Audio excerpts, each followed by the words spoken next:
Hello everyone, this is Daughter Darkness, and today I'm going to be finally giving my review for Solo, A Star Wars Story. And I'm sorry this took a little while, but, well, part of the reason is just that I wasn't that desperate to go and see this quickly, so where most Star Wars films I would go either to the midnight showing or like opening night, this I waited a while, and then there's just other things that have got in the way. But either way, I'm here finally now with my review. And as a bit of context, even as a big Star Wars fan, I was never really that bothered about this film. You know, I was always intending to go and see it, but I was never like watching trailers excited or like counting down the days to release or anything along those lines, as I have done with certainly the episodic films we've had recently. But to some extent that might have helped the film, because I went in with no expectations and no baggage at all. And as a very quick summary of what I thought of the film, I will say that it was a very competent and well done delivery of a concept that didn't really have the potential to be any better than a solid fun film, which this is. I will be talking spoiler free to start with, and then I'll go into more specific stuff later on, but I'll give a warning, so if you haven't gone to see it, this first section of the video is fine for you, and just the next part I'll give a warning when you should stop watching. So obviously in Solo the performances were going to be under a lot of scrutiny. Unfortunately, Alden Ehrenreich does his job well. I mean, he's no Harrison Ford, but he does the job pretty capably. Most importantly, he does capture the sort of charisma and the charm of the character, as well as the attitude, which obviously a big part of that is down to the writing. But yeah, they've done a good job there. Donald Glover, meanwhile, isn't in the film quite as much, but his performance is about as good as anyone who isn't Billy D. Williams could do with Lando. And then the rest of the cast is all fun as well. My main issue with Rogue One, which is the closest point of comparison, being the other anthology film, was that they had like 7 or 8 main characters, and I didn't really care about any of them, apart from K2SO. He was the only one I actually found fun or compelling, and he was a droid. Well, here we have almost the reverse problem, because I really like most of the cast. Han, Chewie and Lando obviously have the advantage with the fact that, well, we know them already, so we're already somewhat invested in their characters, even if it is different actors portraying them. But Beckett is good and entertaining. Woody Harrelson's always good in anything he's in, but here he does a good job. Emilia Clarke's character, Kira, I believe it was, she's probably the least interesting of all the main characters, but I think she's fine.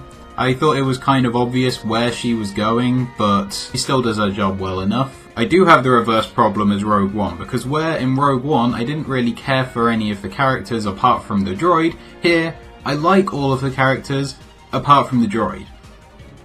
L3 is similar to K2 in the way that she's a droid who's kind of sarcastic and rude and that sort of thing, but the problem is, unlike K2, she isn't very funny. And she's more annoying. I think this whole like droid rights thing that they were doing with her is actually something that could have been an interesting plot point, but instead they just play it off with a few one-liners and jokes, and it means that it's kind of meaningless, and she's just irritating as a result. So she's really the biggest drain on the cast side of things. The action scenes are all done pretty well. The issue is that most of them were shown in the trailers, you know, with the train robbery in particular, and also the stuff with the Falcon at the end. But along with that is the fact that we already knew about most of this stuff from the original trilogy, and that's kind of the problem with this film. The number one issue with this film is the fact that for all the way that it's done well and acted well, written well, it's still mostly a highlights reel of stuff that we already knew about from the original trilogy, and as a result it's hard to get completely invested in the film, because you're just sort of waiting. Okay, Han's met Chewie now, next he's got to meet Lando, next he's got to see the Falcon, next he's got to get the Falcon, and all that sort of stuff. It didn't make me any more invested in the concept of this as a film. It didn't make me want to have any sequel to this, but it is a good time, and that's the most important thing, so I would recommend going to see it. If not in the cinema, I mean, you could go and buy a ticket because it seems like they need the money. If not that, then whenever it releases on home media and streaming services and that sort of thing. So that's it for the spoiler-free section. Now I'm going to be getting into more specific details of the plot. So, we start on Corellia, which is where Han Solo is obviously from. And there's basically a chase scene because Han's stolen something. I didn't really care about this section that much, but that's not necessarily a bad point. I'm kind of interested to get the Most Wanted novel, because that could hopefully make me actually care about this scene a little bit more, the way that the Rebel Rising book did for the opening sections of Rogue One. But the thing is this aspect of Han's life, I almost wish this was more of a film, because this is stuff that we don't actually know about from the original trilogy already. It could actually tell a new story, and if they spent a little bit more time here and building the characters and that sort of thing, then it would actually probably be more of a useful enterprise than this whole film giving us stuff that we already know. And then we have the scene where Han meets Chewie, and like the scene of him meeting Chewie I think is fine, but I mean I think the bit when he's like talking in Wookiee just is a little bit cringy, to be honest. Though speaking of cringy, the worst part of the film actually came just before that, when Han enlisted in the Imperial Army and he was talking to the officer and he was like, "What's your name?" "It's Han." "Well, what's your surname?" "I don't have one, I'm on my own." How about Han Solo? I always think stuff like that is always really, really dodgy and stupid, and I never enjoy seeing that in prequel films. It just seems like they felt like they had to have a scene where they did it, but they didn't have any good ideas to have it, so they just did something stupid like that. But moving on, the train heist I think was well done and fun. Paul Bettany's character, once you meet him, he's good as a villain. I mean, his character's not particularly complex or anything, but I think Paul Bettany does a good job with him. And then once things actually get going, we meet the rest of all the characters with Lando and L3 and so on. And then the Kessel Run, which was basically the apex of this whole thing that I've said before in this video. It just seems pointless. You're just showing us stuff that we already know about. We know Han Solo did the Kessel Run in 12 parsecs when no one thought that was possible. You don't need to see it, so that's kind of what makes this film pointless. Still, I think the scene is executed fairly well.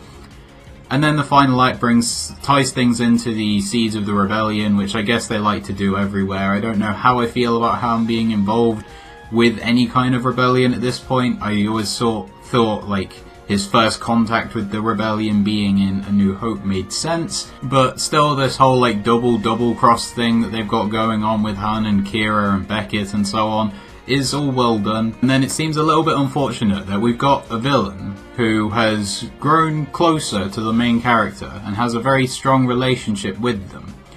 They then kill their boss to save the main character before just taking over from their boss. And we've had this now for the second time in 5 months and 2 Star Wars films, so hopefully we don't see too much more of that. And then we get the Darth Maul reveal, which, okay, I think it's fine. I think bringing him into films is okay, because obviously we know he survived the Phantom Menace and we know he was involved in criminal stuff in the Clone Wars and up to Rebels, but the problem is it kind of limits the franchise potential. If they were doing sequels, which I'm assuming they won't given how this has failed, then we've got a Han Solo who we know where he's heading.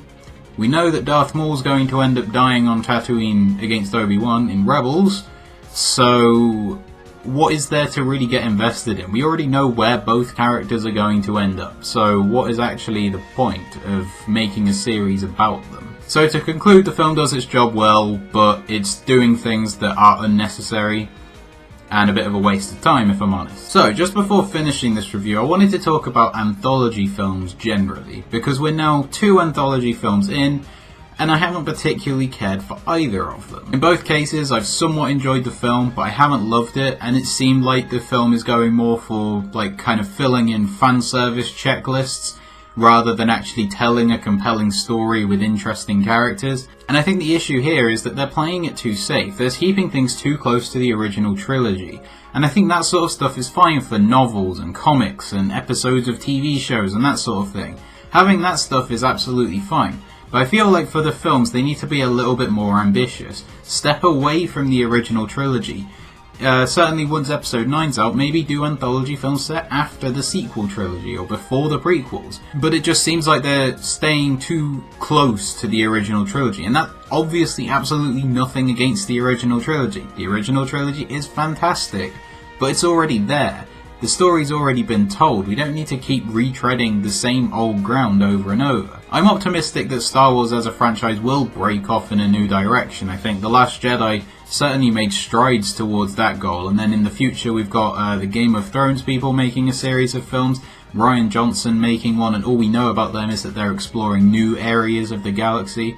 So I'm hoping that we don't see any stormtroopers, we don't see any rebels or the Millennium Falcon or anything in those films, and we just tell new stories set in the Star Wars universe, because I think that's what you really need to do. But with these anthology films, the two most likely upcoming ones are an Obi-Wan Kenobi film and a Boba Fett film. Now Boba Fett I don't care about, I never really understood why everyone loves him so much, he's like a non-character, so I'm not really that bothered about seeing him.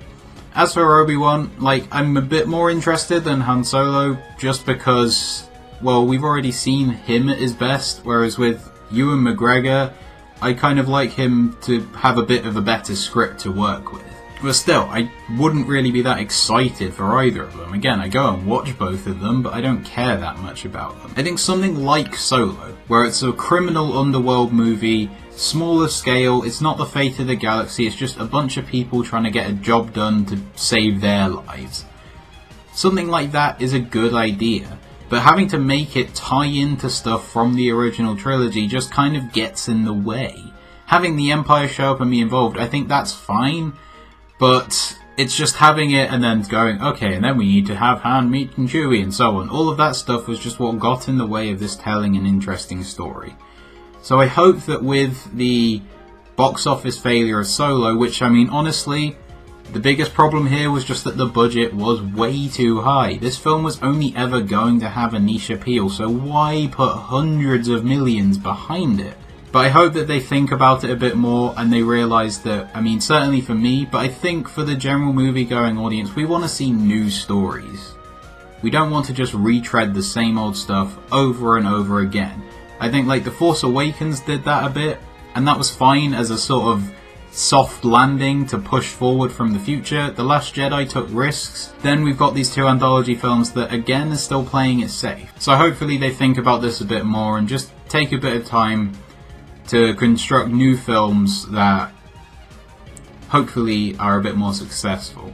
But that's all I have to say, so please leave your thoughts in the comment section below the video. Did you like Solo? Did you not like it? Or haven't you seen it? Whatever your thoughts are in the comments. And while you're down there, please like this video if you did, and if you liked it, then check out my other videos and subscribe to this channel. And as always, thank you for watching.